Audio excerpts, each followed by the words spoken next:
والصلاة والسلام على خير المرسلين.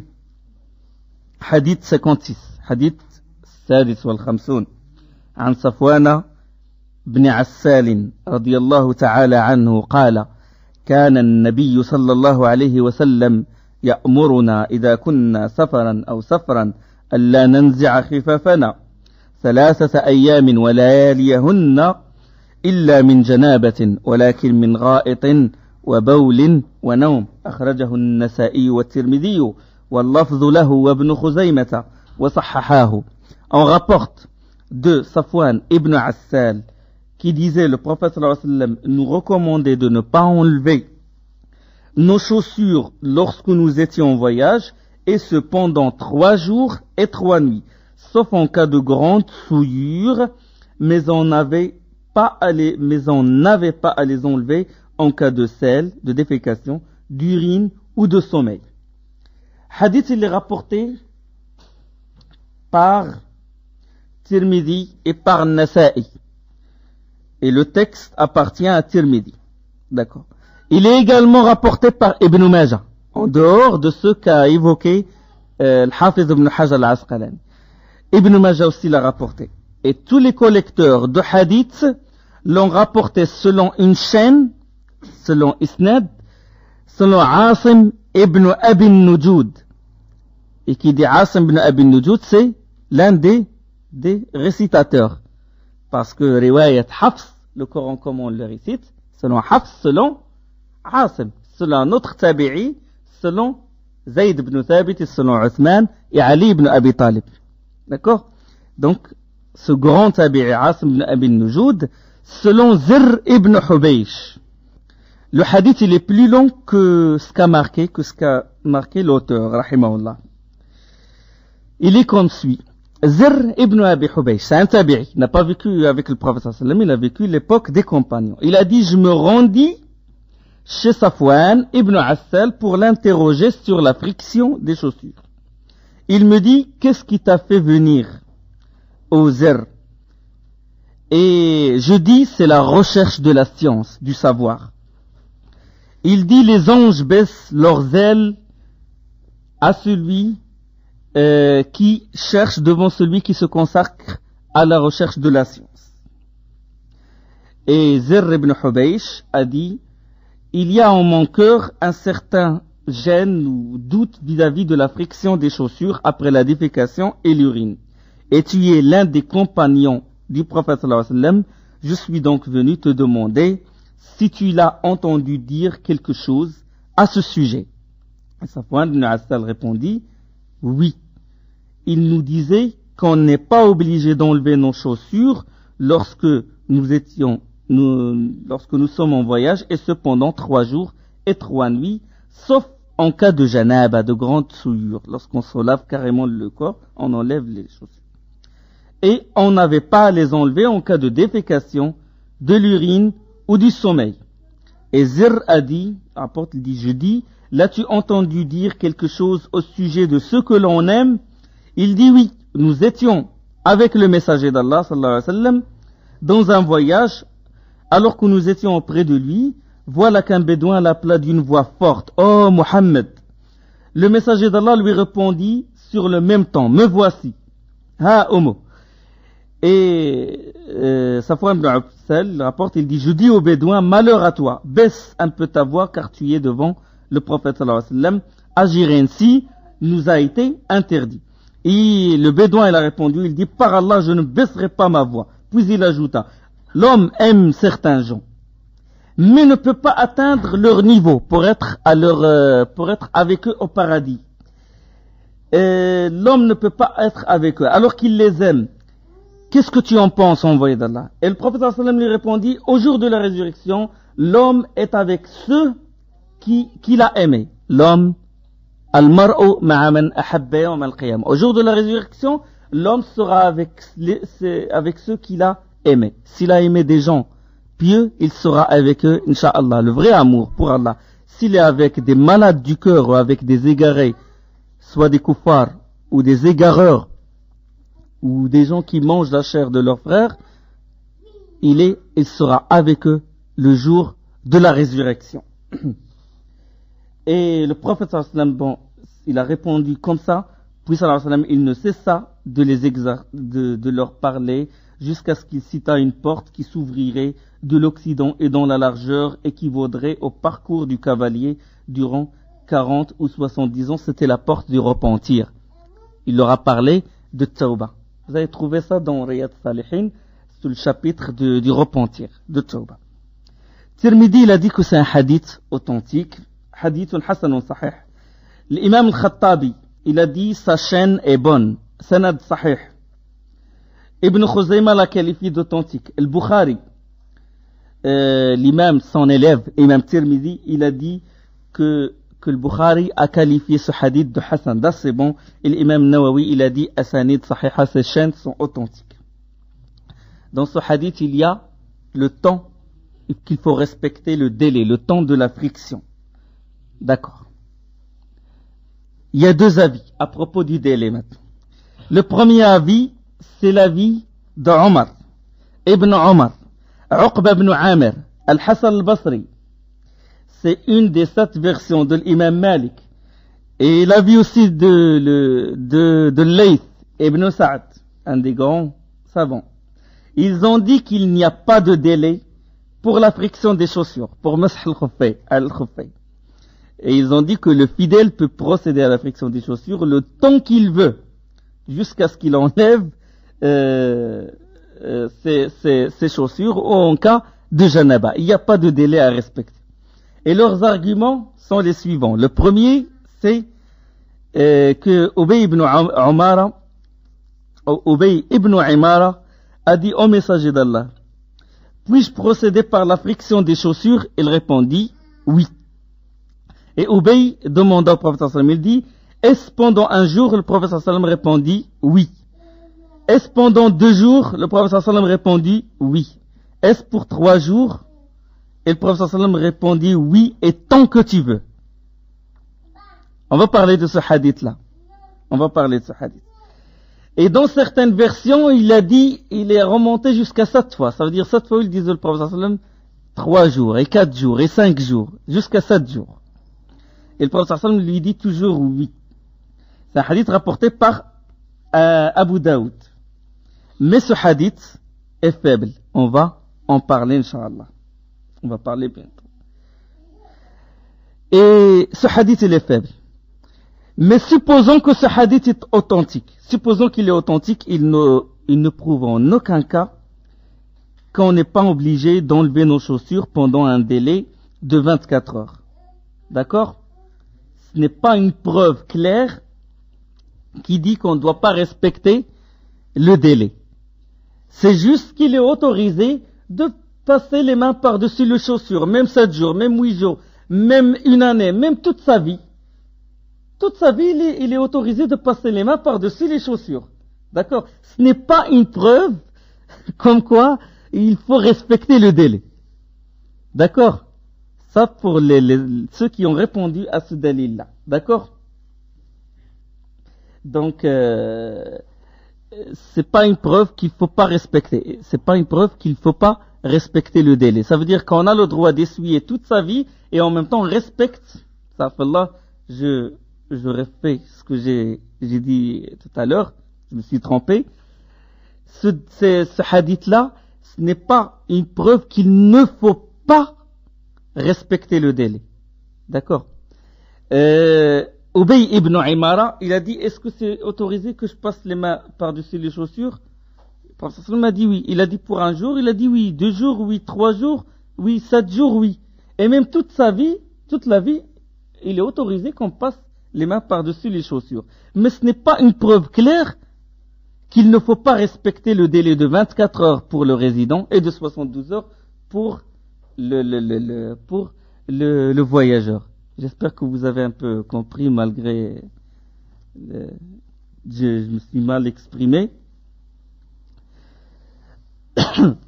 Donc ça, c'est une preuve comme quoi ce n'est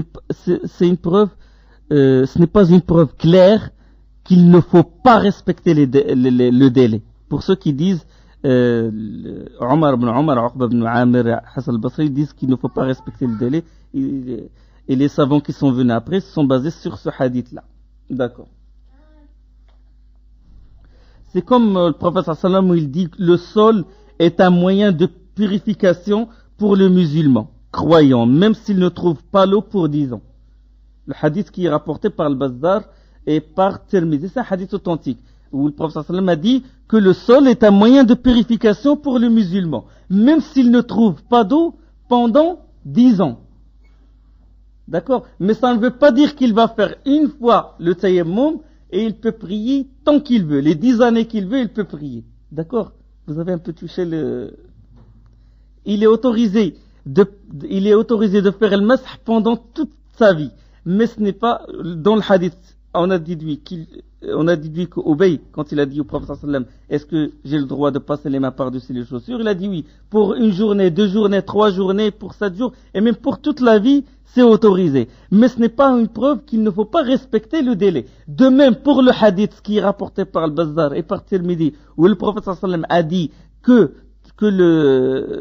al-ard tahur al-muslim, al-mu'min, que la terre est le sol, c'est un moyen de purification, c'est-à-dire le tayammum, pour le musulman croyant, même s'il ne trouve pas l'eau pendant 10 ans. Mais est-ce que c'est une preuve qu'il ne doit pas respecter les conditions? Ça veut dire qu'avant, que chaque fois que ces ablutions sont annulées par un gaz ou par une défécation, qu'il ne doit pas refaire le tayammum, ce n'est pas une preuve. D'accord? Vous avez un peu compris? C'est-à-dire, même pour toute sa vie, le musulman, s'il ne trouve pas d'eau, ça veut dire il ne trouve pas d'eau pour se laver, pour faire les ablutions. Il trouve juste l'eau pour boire. Quelqu'un, il trouve juste la quantité d'eau, il y a une quantité d'eau, il lui suffit juste pour boire. Il ne lui suffit pas pour faire ses ablutions. Même s'il reste 10 années, il peut faire tayammum. D'accord? Mais ça ne veut pas dire qu'il va faire tayammum pour une seule fois, et même si ses ablutions, même s'il il va aux toilettes, etc., il ne refait pas d'ablution. D'accord? Non, mais ça il faut qu'à chaque fois après défécation, après l'urine ou quoi que ce soit, il faut qu'il refasse le tayammum. Le deuxième argument, c'est le hadith de Khuzayma ibn Jabir, qu'on interrogea le prophète sallallahu alayhi wa sallam au sujet de la friction. En plus, ce hadith, le premier hadith, il est da'if déjà. Le deuxième argument, l'argument de ceux qui disent qu'on n'est pas obligé de respecter le délai. Ça, c'est les arguments de ceux qui disent qu'on n'est pas obligé de respecter le délai.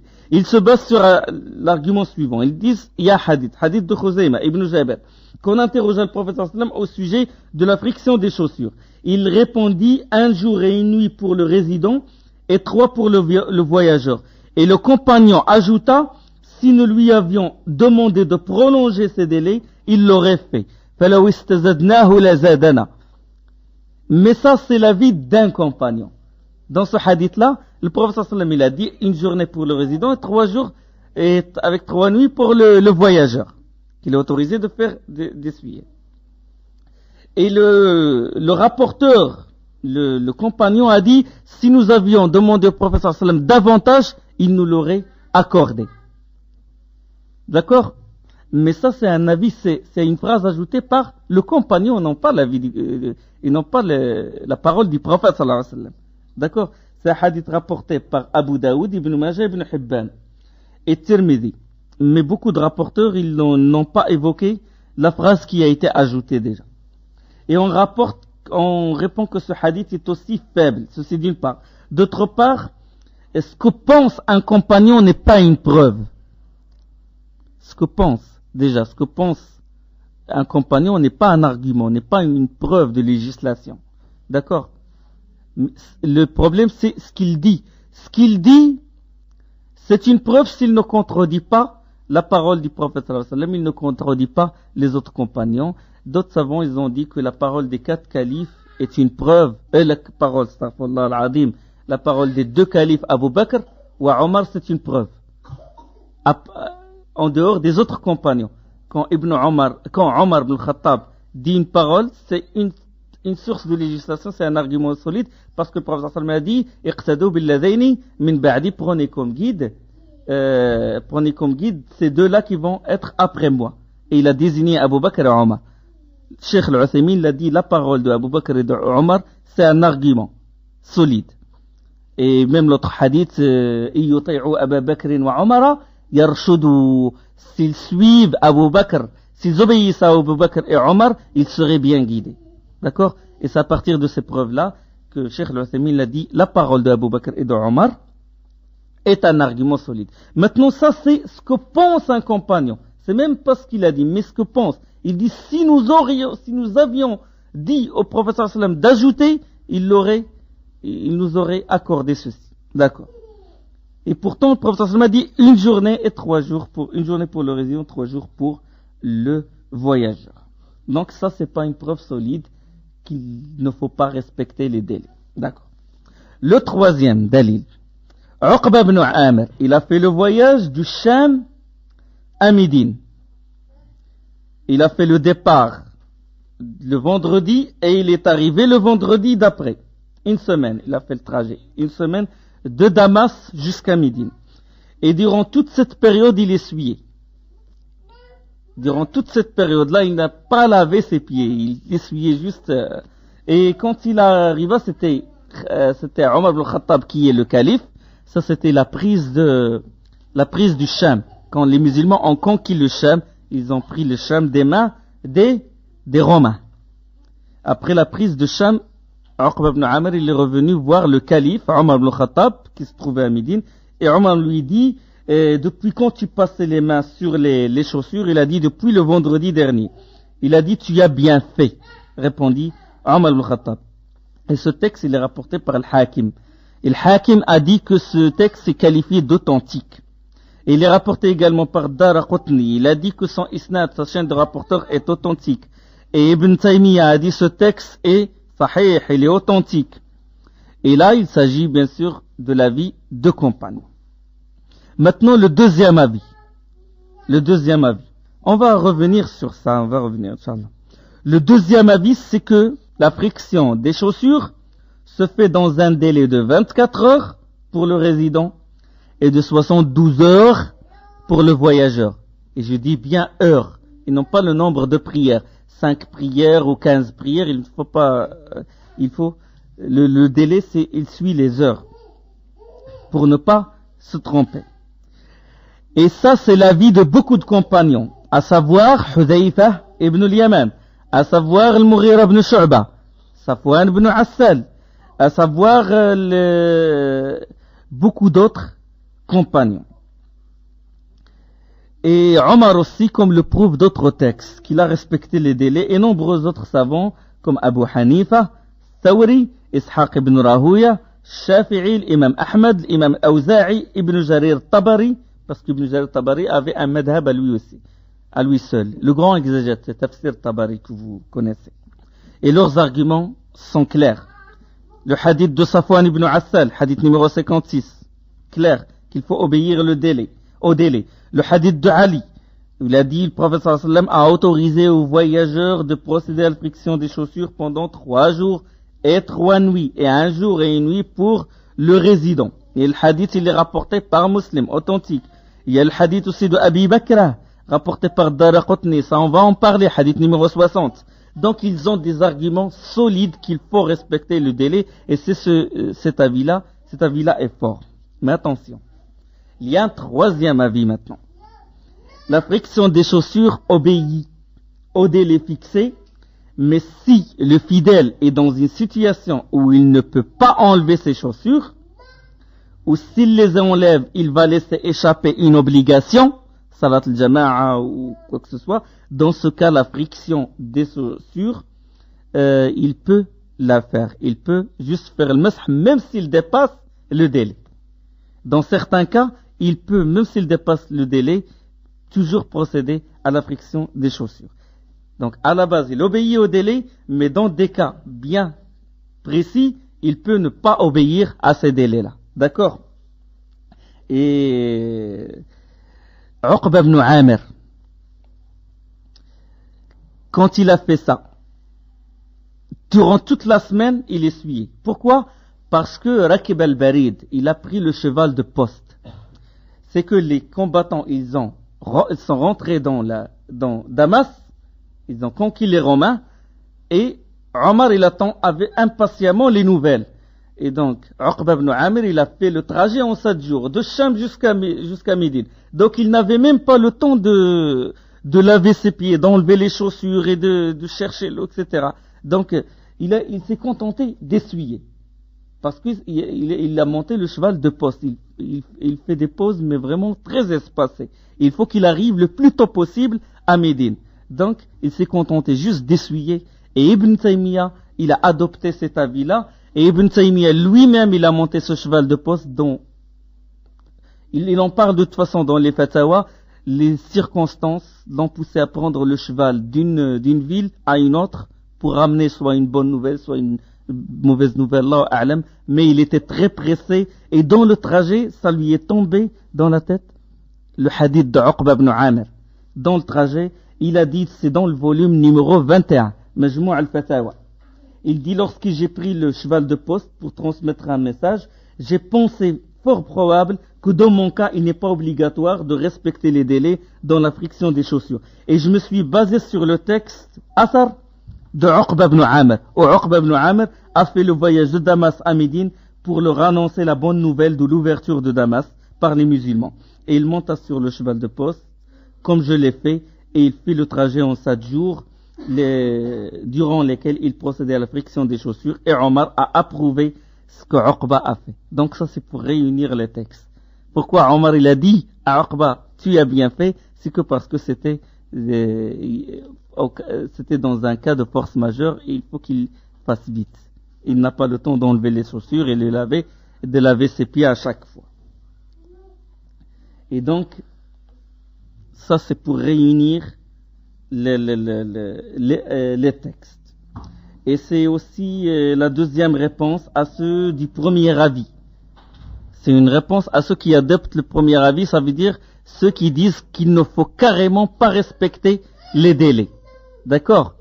C'est une réponse dit Uqba ibn Amir, il a fait ça parce qu'il était en cas de nécessité, en cas de force majeure. Il faut qu'il ramène la nouvelle à Omar. Cheikh Nasr al-Din al-Albani, rahimahullah, on lui posa une question sur les moujahidines afghans. Et ils combattaient sur la neige. C'était une fatwa. Ils ont dit que les moujahidines combattaient sur la neige. Et c'est pénible d'enlever les chaussures et faire les ablutions. Il fait très très froid. Les doigts, ils se coupent avec le trajet. Ils ne peuvent pas à chaque fois enlever et laver avec l'eau très très fraîche, très froide, leurs pieds. Est-ce qu'ils respectent le délai ou est-ce que dans ce cas de force majeure, ils ne respectent pas le délai?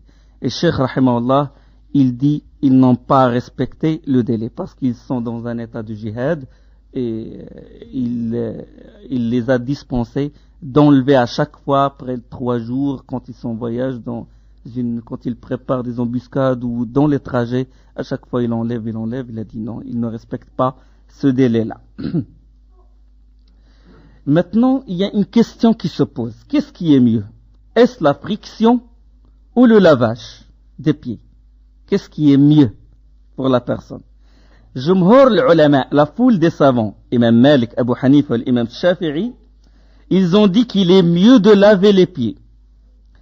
Car à la base, il faut laver les pieds dans les ablutions. À la base, c'est ça ce que fait le prophète sallallahu alayhi wa sallam. C'est ça, la majorité des compagnons nous rapportent que le prophète sallallahu alayhi wa sallam, il lavait les pieds. Le deuxième avis, c'est l'imam Ahmad, il a dit que la friction des chaussures est mieux que le lavage des pieds. D'autres savants ont adopté aussi cet avis, ils ont dit pour faire le contraire que ce que font les innovateurs, les mubtadi'a, parce que les innovateurs, ils voient pas, les chiites surtout, ils voient pas qu'il est autorisé de laver les pieds, et eux, ils disent, il faut qu'on fasse le contraire de ce qu'ils font. Mais Ibn al-Qayyim, rahimahullah, l'élève de Ibn Taymiyyah, dans son livre Zad al-Ma'ad, volume 1, la page 199, a dit, le mieux c'est que le fidèle ne s'efforce pas à l'encontre de la situation où il se trouve. Il ne doit pas s'efforcer. S'il porte les chaussures et il a déjà mis les pieds, ses pieds en état de pureté, ben il suffit qu'il passe les mains par-dessus. Et s'il a les pieds nus, il ne doit pas s'efforcer pour porter les chaussures et après passer les mains dessus. Donc, ça dépend de la situation où il est. Parce que le prophète sallam, c'était comme ça qu'il faisait. C'est selon la situation où il est. Il ne s'efforçait pas, sallallahu alayhi wa sallam, d'enlever ou de porter les chaussures pour essuyer dessus ou de les enlever pour laver les pieds. Et il a adopté cet avis, il a pris cet avis-là et il a dit ce qu'a dit notre cheikh, parce qu'il a pris cet avis de Ibn Taymiyyah rahimahullah, ce qu'a dit notre cheikh est bien.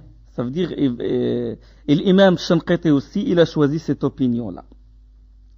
Et ajouté à cela, aucun savant n'a dit qu'il est obligatoire de procéder à la friction des chaussures. Il est souhaitable. Il n'est pas une obligation, il est souhaitable de le faire. D'autres leçons, les leçons qu'on peut tirer de ce hadith, c'est qu'il est souhaitable hadith de Safwan ibn Assal, c'est qu'il est souhaitable de Zar ibn Hubaysh, quand il est allé voir Safwan ibn Assal, il a dit, quand Safwan ibn Assal lui dit, qu'est-ce qui t'a fait venir ici? Il a dit, la recherche du savoir. Donc, il est souhaitable de chercher la science et faire le voyage dans ce but-là. D'accord? Autre leçon, c'est d'être humble devant le savant, d'être modeste. Pourquoi? Parce que Safwan ibn Assal l'a dit que les anges baissent leurs ailes devant celui qui cherche la science. Si les anges baissent leurs ailes par modestie, humilité, réellement, parce qu'ils baissent leurs ailes, nous, on ne croit pas que ce hadith-là ou cette version-là est une métaphore, au sens figuré, mais on dit c'est au sens propre que c'est vraiment, les anges, ils baissent vraiment leurs ailes comme Allah subhanahu wa ta'ala a voulu dans le monde de l'invisible. Si les anges, avec leur degré de savoir et leur mérite, et ils sont proches d'Allah subhanahu wa ta'ala, ils baissent leurs ailes devant celui qui cherche la science, alors qu'en est-il? Donc à plus forte raison, celui qui cherche la science, il doit être modeste devant le savant. D'accord? Devant le savant. Il doit être humble et modeste et non pas à chaque fois il intervient ou il répond ou il dit oh le savant il s'est trompé sur ça et je ne suis pas d'accord avec ce savant-là. Je ne suis pas d'accord avec lui. Qui tu es d'abord pour dire je ne suis pas d'accord? C'est un savant qui dit je ne suis pas d'accord avec le savant qui a le même mérite que lui. Mais les petits comme nous, on ne doit pas utiliser ce genre de phrase parce que ça contredit l'humilité cette vertu que doit prendre, que doit avoir celui qui cherche la science. Donc il faut être humble et même si des fois il donne des arguments qui contredisent nos simples recherches, on ne doit pas dire non, c'est pas vrai, c'est impossible. Pourquoi il a adopté cet avis-là? Il n'a pas le droit. Carrément, il y a des gens qui disent ignorance. Allah l'afia. Non, mais là, il doit montrer qu'il est humble et il doit montrer qu'il est humble et il doit chercher et il doit demander davantage. Donc, humilité. Plus grave encore s'il le critique, parce que la chair des savants est empoisonnée. Et il y a aussi, on peut en déduire le délai de la friction des chaussures. 24 heures pour le résident, ça veut dire dépasser 24 heures, il enlève les chaussures, après il les lave. Et après, c'est-à-dire dans les ablutions qui vont venir après, il lave ses pieds. Et il y a aussi qu'il faut ôter les chaussures pour se laver de la janaba, et ça il y a unanimité. D'accord? Il n'est pas autorisé, si on est en état de janaba, il n'est pas autorisé de garder les chaussures pour faire la friction dessus par la suite. Non, il faut enlever les chaussures et faire le ghusl et laver. Il faut enlever les chaussures si on se lave de janaba. Il y a aussi que le sommeil annule les ablutions. On parle de sommeil profond et on va en parler, Inch'Allah. Si on est vivant, on va en parler dans Nawaqid al-Wudu, ce qui annule les ablutions. Il y a aussi le mérite d'aimer quelqu'un pour Allah. Le bédouin, il a crié, oh Mohammed, quelqu'un qui aime des gens mais ne peut pas atteindre le rang. Donc le mérite, le prophète sallallahu alayhi wa sallam a dit que le jour de la résurrection, la personne sera avec les personnes qu'il aime. Il y a aussi la largesse de la miséricorde d'Allah. Ça veut dire que la porte du repentir est toujours ouverte. Tant que les conditions de tawbah, c'est quoi?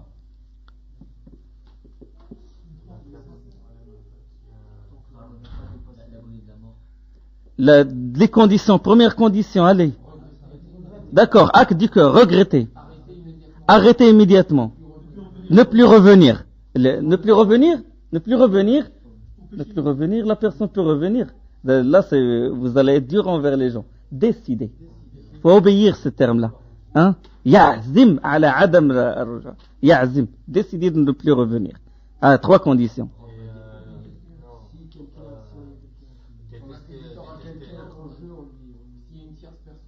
Voilà. Cette condition s'ajoute si c'est un droit d'une personne, d'un être humain. Mais si c'est le droit d'Allah subhanahu wa ta'ala, on l'invoque et on implore le pardon. Oui. Quoi encore?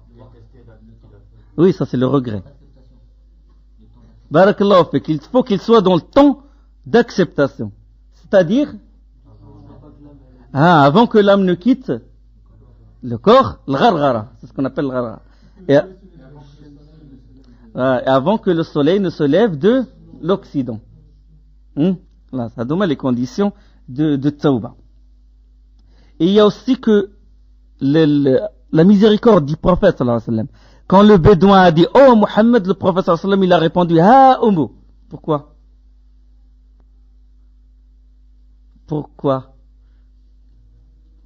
Pour que ce bédouin-là ne tombe pas dans le péché. Parce qu'il a levé la voix du prophète sallallahu alayhi wa sallam. Alors le prophète sallallahu alayhi wa sallam, il a levé la voix avec le même ton. Pour que la personne, sa voix ne soit pas au-dessus de celle du prophète sallallahu alayhi wa sallam. Parce que Allah subhanahu wa ta'ala dit la tarfa'u aswatakum fawqa sawti an-nabi. Ne levez pas vos voix sur la voix du prophète sallallahu alayhi wa sallam. Donc par miséricorde, il a levé la voix comme ça pour que cette personne ne tombe pas dans l'acte répréhensible. D'accord? On rentre maintenant dans le hadith 57, hadith السابع والخمسون. وعن علي رضي الله تعالى عنه قال جعل النبي صلى الله عليه وسلم 3 أيام ولياليهن للمسافر ويوما وليلة للمقيم يعني في المسح على الخفين أخرجه مسلم. On rapporte de Ali radiallahu anhu qui disait le prophète sallallahu alayhi wa sallam a autorisé aux voyageurs de procéder à la friction des chaussures et ce pendant 3 jours et 3 nuits contre 1 jour et 1 nuit pour le résident. Bon, le hadith en entier, on en a parlé. On l'a déjà évoqué, on a parlé de Shuraih ibn Hani qui a dit je suis allé voir Aïcha radiallahu anha et je l'ai interrogé à propos au sujet de la friction des chaussures, des khuffayn, et elle me dit, va voir Ali, parce que c'est lui il voyageait souvent avec le prophète sallallahu alayhi wa sallam, et j'ai posé la question à Ali qui me répondit, le prophète sallallahu alayhi wa sallam a autorisé aux voyageurs de procéder à la friction des chaussures, et ce pendant 3 jours et 3 nuits, et contre 1 jour et 1 nuit pour le voyageur, hadith rapporté par l'imam Muslim. Donc, clair, il est autorisé de procéder à la friction des chaussures pour le voyageur et pour le résident, contrairement à ceux qui ne l'ont autorisé que pour le voyageur. Il y a une catégorie de savants, ils ne l'ont autorisé que pour le voyageur, et c'est l'une des 7 versions de l'imam Malik. Rahimahullah. Le hadith 58 maintenant. عن ثوبان رضي الله تعالى عنه قال بعث رسول الله صلى الله عليه وسلم سرية فأمره أن يمسحوا على العصائب يعني العمائم والتساخين يعني الخفاف رواه أحمد وأبو داود وصححه الحاكم. On rapporte de Thawban radiallahu ta'ala anhu, que le prophète sallallahu alayhi wa sallam avait envoyé une partie de l'armée et leur avait recommandé de passer la main sur les turbans et sur les chaussures. C'est un hadith rapporté par Abu Daoud, qualifié d'authentique par Al-Hakim. Certains savants ont qualifié ce hadith de défectueux, ma'loul. L'imam Ahmad a dit que Rashid ibn Sa'd, l'un des hommes qui est dans la chaîne des rapporteurs, il n'a pas rencontré Thawban. Donc il y a une rupture dans la chaîne. Isnad munqata, il y a une rupture. Il n'a pas rencontré Thawban, car Thawban est mort avant. Et Al-Harbi et Abu Hatim ont dit que Rashid ibn Sa'd n'a rien entendu de Thawban. Et Al-Hafid Zayla'i, dans son livre Nasb al-Raya, il a dit que ce n'est pas sûr que Rashid ibn Sa'd n'a pas rencontré Thawban. Là, c'est un autre avis des savants. Car Rashid ibn Sa'd a assisté dans la bataille de Saffin, la bataille entre le groupe de Muawiyah et Ali radiallahu anhu, qui a eu lieu dans l'année à peu près 36 de l'Hégire. Et Thawban est mort en l'année 54 de l'Hégire. Donc il se peut qu'ils se soient rencontrés. Donc ça, les savants, comment ils l'étudient, comment ils déduisent, ou comment ils relient la chaîne des rapporteurs. Des fois, il y a un homme qui prend hadith de l'autre. Donc il faut qu'il ramène les preuves comme quoi que les deux rapporteurs ont vécu la même époque. Comme quoi on a une preuve que l'un a pris le hadith de l'autre. D'accord? Donc ils étudient ce genre, ils font des analyses.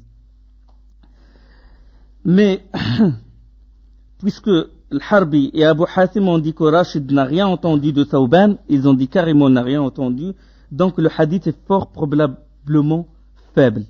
Il est fort probablement faible. Et on s'arrête ici, et on continue, Inch'Allah, la semaine prochaine. سبحانك اللهم بحمدك أشهد أن لا إله إلا أنت أستغفرك وأتوب إليك. Donc on va terminer, Inch'Allah, بإذن الله, on va terminer la friction des chaussures. On va évoquer les hadiths et après on va parler de certaines leçons, de certaines choses qui concernent le mas'h al-khuffayn pour répondre aux questions ou aux interrogations de beaucoup d'entre vous. Inch'Allah.